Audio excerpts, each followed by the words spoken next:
मित्रांनो नमस्कार. मित्रांनो, जिद्द, चिकाटी आणि मेहनत याचं एक उत्तम उदाहरण दाखवतो. हा कलिंगडचा प्लॉट आहे.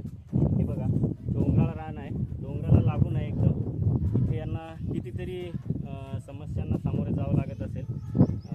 रानडुक्कर असेल, रोई असेल, आणखी दुसरे काही जनावर असतील. आणि जमीन बघा, एकदम हलकी जमीन आहे. त्याच्यामध्ये या शेतकऱ्यांनी, विशालभाऊ जाधव आहेत, पुसद तालुक्यातील बोरी गावातील, त्यांनी कलिंगडचा प्लॉट घेतलेला आहे. बघा, सेटिंग बघा, आणि एकदम छान नियोजन केलेलं आहे. योग्य नियोजन असलं ना तर असा फरक पडते मित्रांनो. बघा, यांनी बेडची पण हलकी जमीन असल्या कारणाने सुद्धापर्यंत त्यांनी बेड बघा किती व्यवस्थित पाडलेले आहेत. त्यानंतर योग्य वाण निवडलेलं आहे, सिमॉन्स कंपनीचं BH1 भुजंग. आणि त्याचे आता हे फलित बघा तुम्ही, साईज बघा, सेटिंग बघा, हे बेड दाखवायचं. नुसती दगडासारखी फळं दिसत आहेत बघा या बेडमध्ये.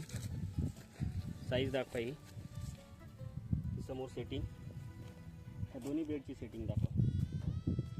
आणि इकडे प्लॉट दाखवा. आता हे बघा, एकदम डोंगराला लागून या प्लॉटमध्ये येणार कोणतं पीक येऊ शकते हे पण त्यांना गॅरंटी नाही. कापसाचं पीक घेतलेलं आहे बघा, त्या कापसाची काय हालत आहे. आणि आज बघा कलिंगडचा पीक घेतलेलं आहे त्यांनी. कलिंगडची कंडिशन बघा, आजचे रेट 22, 23, 24पर्यंत रेट आहेत.